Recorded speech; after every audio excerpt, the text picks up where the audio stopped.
പ്രാർത്ഥനയെക്കുറിച്ച്, ദൈവവചനത്തെക്കുറിച്ച്, ദൈവത്തിന്റെ അത്ഭുത ഇടപെടലിനെക്കുറിച്ച് വാതോരാതെ സംസാരിക്കുന്ന മേരി ചേച്ചി ദൈവവുമായുള്ള തന്റെ ബന്ധത്തെക്കുറിച്ച് ഞങ്ങളോട് പങ്കുവെച്ചത് ഇങ്ങനെയാണ്. വിവാഹം കഴിച്ചു വന്ന സമയങ്ങളിൽ കുക്കിംഗ് അത്ര വശമുണ്ടായിരുന്നില്ല. എന്നിരുന്നാലും ജീവിത പങ്കാളിയുടെ സ്നേഹത്തോടെയുള്ള ചില നിർബന്ധങ്ങളെ, ഒപ്പം നിന്നും സഹായിച്ചും പറഞ്ഞു കൊടുത്ത ചില കാര്യങ്ങളെ ചേച്ചി സന്തോഷത്തോടെ സ്വീകരിച്ചു.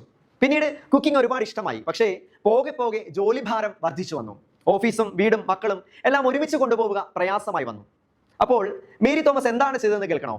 ഞാൻ അടുക്കളയിൽ കയറുമ്പോൾ ഉടനെ തന്നെ അപ്പോൾ തന്നെ വചനം, ഏതെങ്കിലും ഒരാളുടെ, ഒരച്ഛൻ്റെ ഒരു ധ്യാന കേന്ദ്രത്തിലെ ഒരു പ്രസംഗമായിരിക്കും. അത് കണ്ടിന്യൂസ് ആയിട്ട് റെക്കോർഡ് അവിടെ പ്ലേ ചെയ്തുകൊണ്ടിരിക്കും അടുക്കളയിൽ. അപ്പോൾ പിന്നെ ഞാൻ ജോലി ചെയ്യുന്ന അറിയാറില്ല, എത്ര മണിക്കൂർ ജോലി ചെയ്തെന്ന് ഞാൻ അറിയാറില്ല. അതൊരു വശത്തോടെ പ്രസംഗം പോയിക്കൊണ്ടിരിക്കും.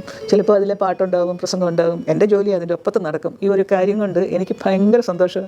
ഞാൻ അടുക്കളയിൽ കയറുമ്പോഴത്തേക്ക് എനിക്കതൊരു ക്ഷീണമായിട്ട് തോന്നാറില്ല, അതൊരു ജോലിയായിട്ട് തോന്നാറില്ല. തിരുവചനങ്ങൾ പകർന്നു നൽകുന്ന ആത്മവിശ്വാസത്തിൽ അനുദിനം അഭിവൃദ്ധിപ്പെട്ട, ഇന്നും അതേ ആത്മവിശ്വാസത്തിൽ മുന്നോട്ട് പോകുന്ന വ്യക്തി.